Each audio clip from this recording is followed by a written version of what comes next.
The amount of difference beating the fenders in helped. I can actually run my hand above the tires, so fuck, maybe she won't rub it no more. Maybe I bought those 2 tires for nothing. But as you can see on this side, that's as far as I can put my hand in. And same right there. So all this go, and the tire don't go anymore. We'll be good to go. All right, y'all, so this is gonna be the before for the transmission filter and the Corvette servo. Let me get up around these corners real quick and I'll give y'all a 0 to 60 pull at about 50 to 60% throttle. I'll do another one of these after we get everything replaced, but for now I'm filming this the night before I do everything, so we're gonna go ahead and get stopped up here on this straight stretch, give y'all a quick 0 to 60 at about 50 to 60% throttle, and I will update y'all after we get everything all done. Come to a stop real quick. All right, and here it is.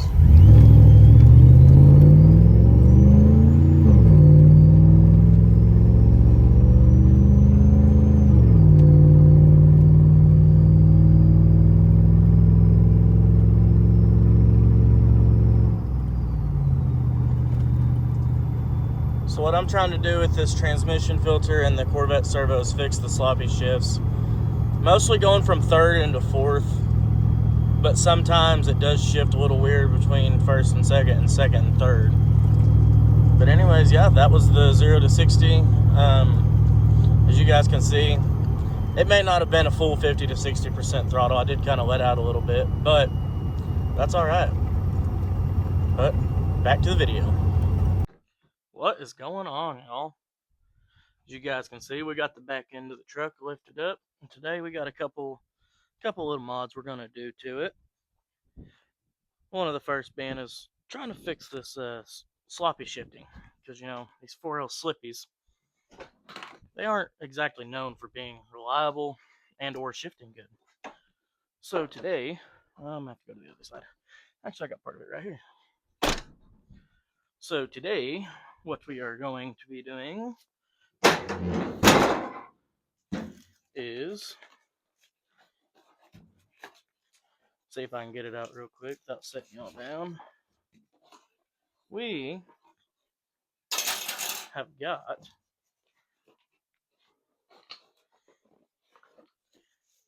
what they call a Corvette servo.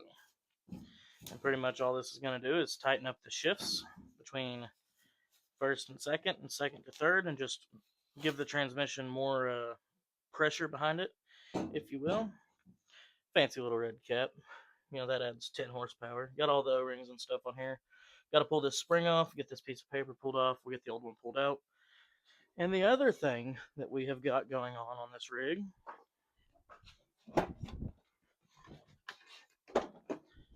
sorry, the truck's a mess. I've been using it for work quite a bit here lately.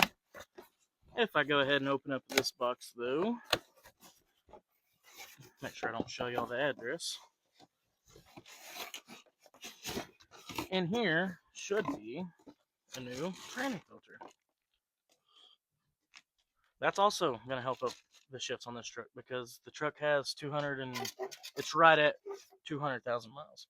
But we got a new pan gasket, we got a new trans filter, we got a new Corvette shift servo. So we're going to go ahead and get the front end of this thing jacked up. The back end is already up on ramps, but that is going to allow us to lift up the front and have some pretty good clearance underneath this thing. I know y'all are probably wondering, when's the front going to get lowered? I've had the lower control arms. The springs just come in this morning, so I'm thinking maybe tomorrow, hopefully, I should be finishing this up. Alright, y'all, first thing is first. You want to pop that off of your little nipple up there. Then if you come back here on this piece right here, there's a little, let me see if I can grab it. You guys might be able to just see it. The little clip there slides in there, and then there's a couple clips you have to push in on each side. There's one up at the top. just grab it and push it, and I think it's supposed to just push back in, but I could be wrong. Now there's a clip at the bottom, a clip at the top, and you can slide this back and down and pull it over out of the way. Then we can go ahead and start removing all these bolts. I've already started down here. I got 4 of them out. We're going to go ahead and go around the whole perimeter. Probably leave the corner ones in and this one right here. This one right here. So that way I can kind of control where this fluid spills, because I know it's going to dump a bunch out, because that's just how these things are. But anyways, we're going to get right at that. As you guys can see, we have made a mess. Ended up having to unbolt the passenger side manifold, undo my exhaust. But we got the filter out. As you guys can see, she's pretty dirty. The pan doesn't look bad though for a truck with 200,000 miles, assuming this has never been done before. We'll get this dumped out into here.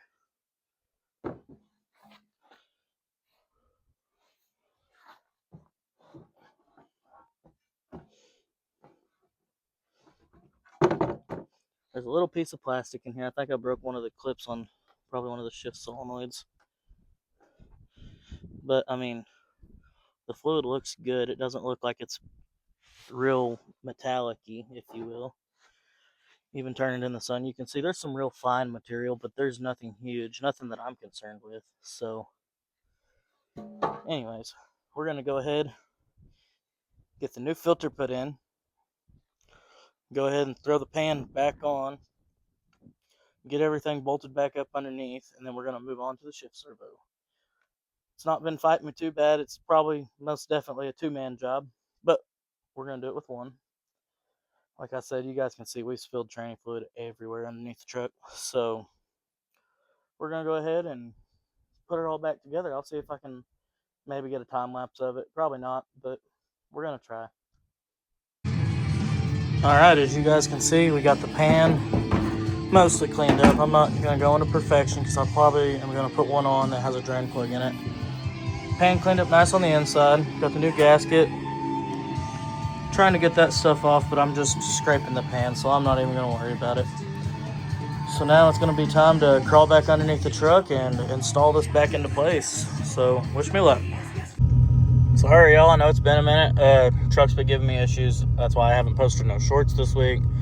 That's why this video didn't come out on Sunday when it was supposed to. But as you guys can see, we got it running. We got it idling, letting her warm up, cycling through all the gears, kind of letting training fluid go where it needs to go. Here in a minute, we're going to get out, we're going to check it, and if it's good, we're going to take her on a little test drive. I probably won't do the 0 to 60 comparison test yet. I'll probably wait till tomorrow on my way home to do that, just because it's a little easier. But yeah, we got her all back together. The O-ring ended up being bad on the Corvette servo, and the cap, for some reason, did not want to let it sit down all the way, so I switched back to the stock cap. Had to order O-rings online because no stores around me had them. But we got the O-rings on. We're letting her warm up. We're going to check the fluid level. We're going to run on a little test drive, come back to the house. I'll probably update y'all when we get back to the house. And yeah, she's going to be a good little truck, I think. Again, it's been down. I had to let the wife take me to work in the mom car this morning. But that's all right. We're getting her figured out. But anyways, I'll be right back with an update.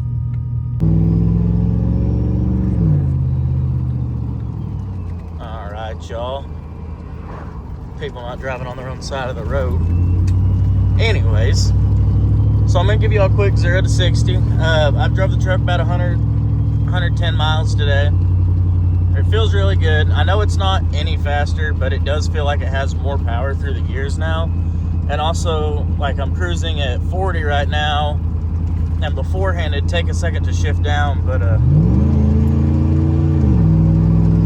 you guys can see, it almost seems like it has more throttle response, but I think it's just the transmission shifting a little faster.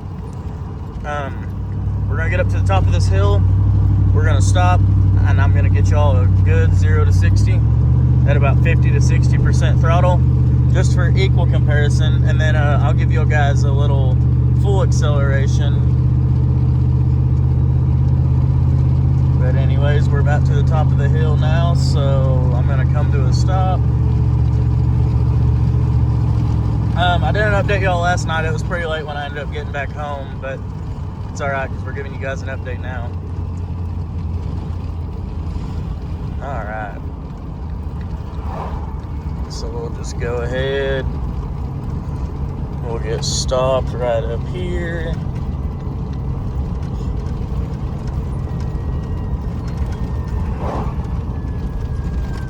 All right, road's clear behind us. Road's clear in front of us. Again, this is 50 to 60% throttle.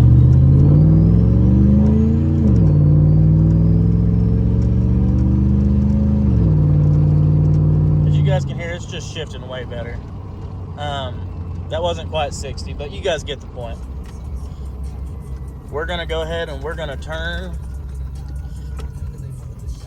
And we're gonna give you guys a full throttle.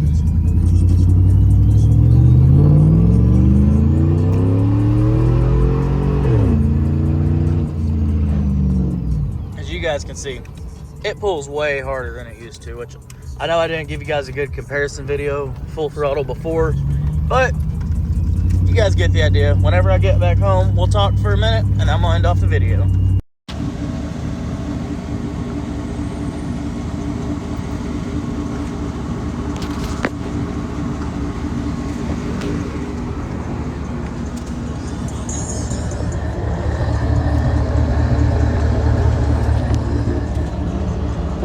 Two new tires for the front because these ones rubbed too bad.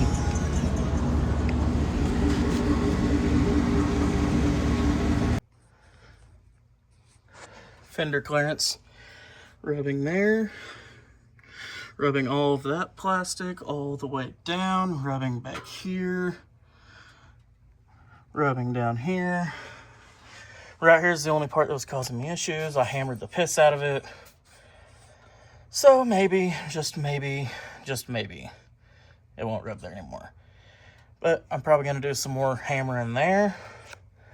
Do some more hammering there. Ignore that, because I got smaller tires for the front. But yeah, she's gonna be a rubba-dubba-dubba scrub, if you know what I mean. The amount of difference beating the fenders in helped. I can actually run my hand above the tires, so fuck, maybe she won't rub it no more. Maybe I bought those two tires for nothing. But as you can see on this side, that's as far as I can put my hand in. And same right there. So all this go, and the tire don't go anymore. We'll be good to go. This side's not much better. It just didn't sound as bad, I guess. Rubbed through there, all of that. The front just a little bit, but we're gonna take that and hammer it in. Take that, hammer it in. Take that, hammer it in. I think this ought to be good to go. Sweet. Okay, so as far for the update on the transmission, the truck's running really good. Shift's great. I've probably put closer to 700 miles on it now. But you might notice we have the front wheel off, and we're fixing to start removing some suspension components so we can get the front end of this thing lowered. Because I don't know about y'all, but I'm about tired of squatting. But this isn't going to be super fair comparison because it's still kind of jacked up. But we're going to check and see what the front is. Golly, a lot. So right now we're sitting at, call it 36 1/8. This is supposed to be a 5-inch drop, so we'll see. But I do have reason to believe that this truck has been leveled in the front, just because the guy I bought it from told me that him and his son did a leveling kit on it. Because I know it had a 2-inch lift in the back, so I don't know if maybe they leveled the front out to match it or what. But anyways, we're going to go ahead, get the front end pulled apart. We have the knuckles in there. The springs are in the wife's car. We're going to try to reuse the stock shocks, and worst comes to worst, we'll run no shocks because we ball. We're gonna try to get y'all a front row seat if the spring does pop out. It looks like it might, but we're gonna hope that it doesn't. And also hope that we can find you guys a good spot. 1 second. Let's go ahead and grab the drill box. Why not? Alright, surely you guys can see pretty good. So we're going to keep lowering this jack down. It looks like it's about to fly out here, but I could be wrong.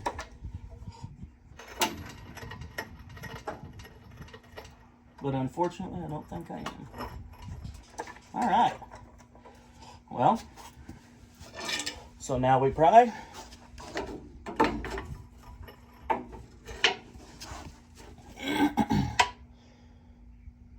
To pry from the top or from the bottom? Probably bottom, right? I mean, surely.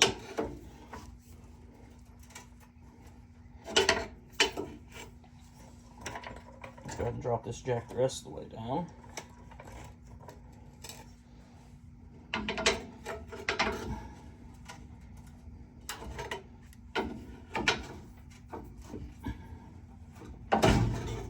I know one thing, I'm not wanting to get hit by this spring, so I'm going to take all the precaution I can. Alright, ready? Maybe. Ow.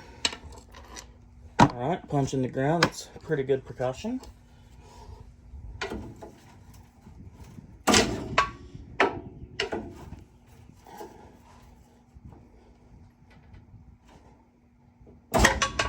Okay, we're going to start prying from the other side. I know I should probably take out the sway bar end link, but the spring already looks like it's going to come out, so I'm just going to go ahead and get it over with before it decides it is ready to come out.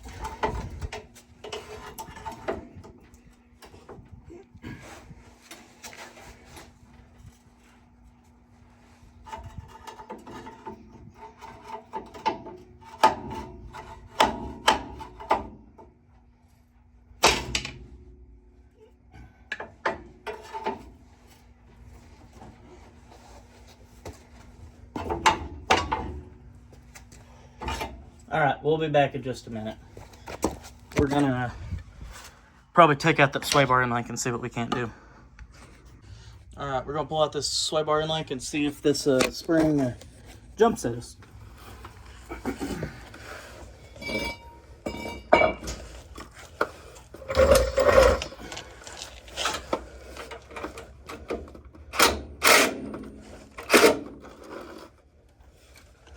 Alright.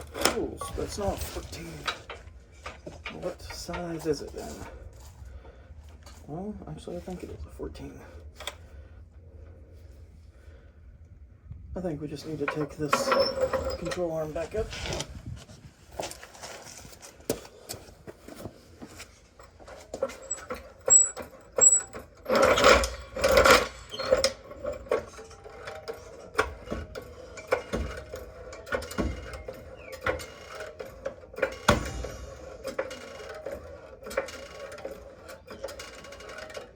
Alright, now we're going to pull that sway bar end link out, and we're going to drop the jack, and then it should hopefully eject the spring.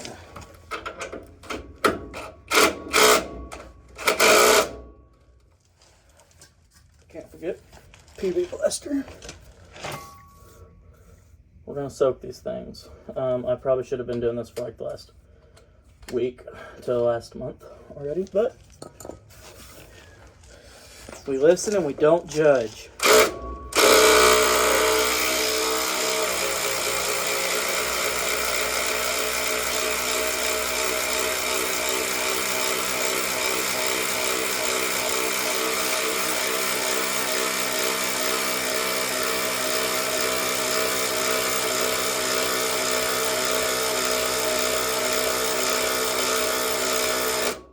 Alright, so that's doing no good.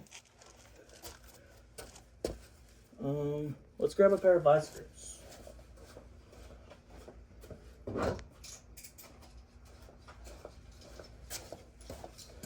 This pair might be big enough. Probably not, but might be. Oh. Look at that, it sure enough is. Holy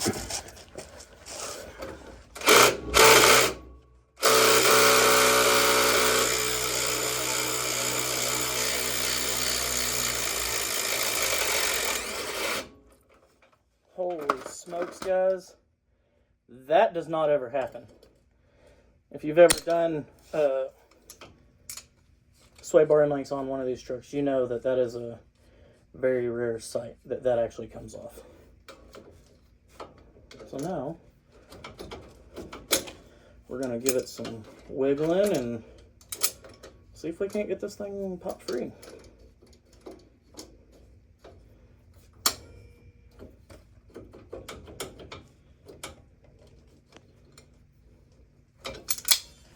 We're going to need the pry bar for this one. And the mini pry bar as well.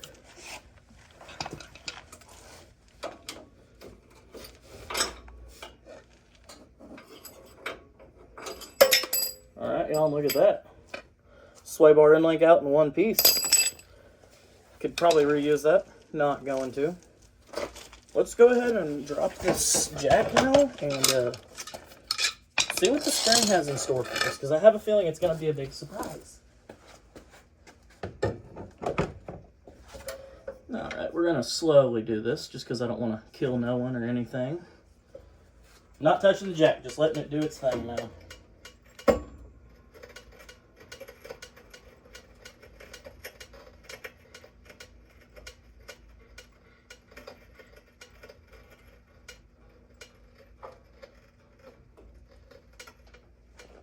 Alright.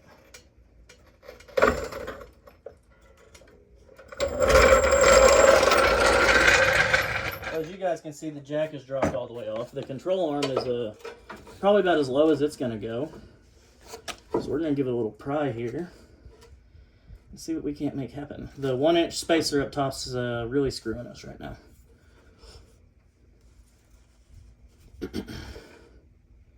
I don't want to bust my knuckle again. That's the only thing I'm worried about.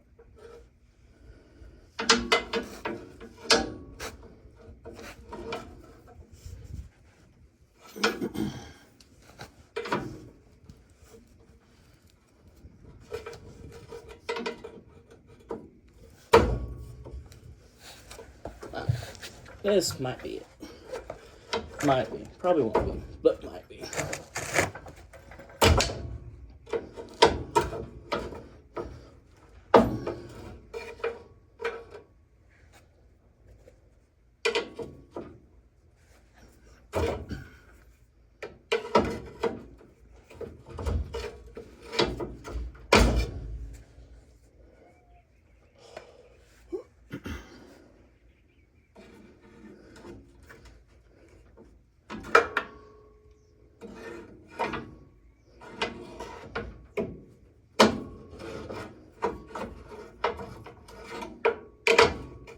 Sorry, y'all. I know I look like a wimp or a poonanny, if you will, but I don't want to get hit by this thing.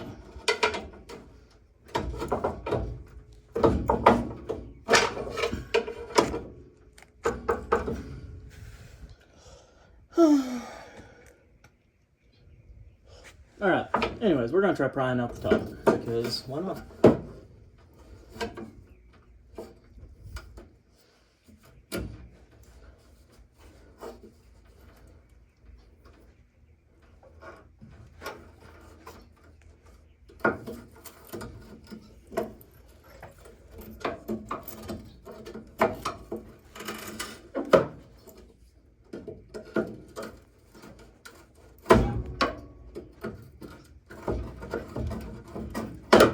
Alright, I'll pick back up whenever this thing decides it wants to come off.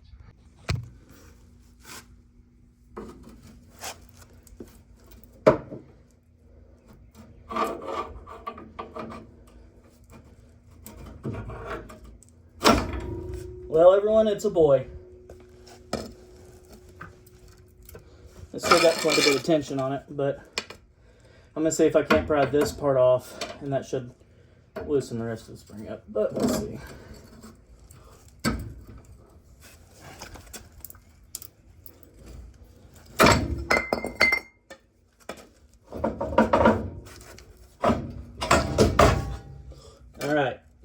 one, you guys can see these stop springs are trash.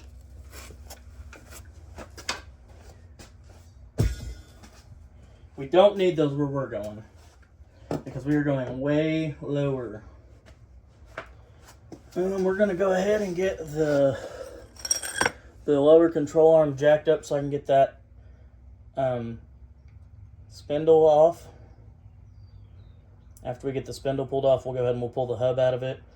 Get the hub bolted up in the new spindle. And then we're going to remove that lower control arm and put in the fresh unit, because I got brand new Moog lower control arms. And yeah, we'll catch y'all in just a minute whenever we get the spindle off, the lower control arm, and we start installing the new parts. As you guys can see, it's daylight now. I do have this side done, and the other side is still jacked way up in the air. So this is not settled yet. It'll probably go down another inch or so after it settles, but as you guys can see, it sits way lower in the front. I already had some new sway bar end links. Ooh, that's pinching that pretty good. Anyways, I'm gonna get this side jacked up and taken apart so I can fix that. But other than that, it looks pretty good. Here's the end result. It's really low in the front. I'm gonna have to get some smaller tires, but for now, this will do just fine. It's tucking tire up front and in the back, so it's pretty low. Anyways, thanks for watching Wrenches and Reels. Until next time, we'll freaking see you later.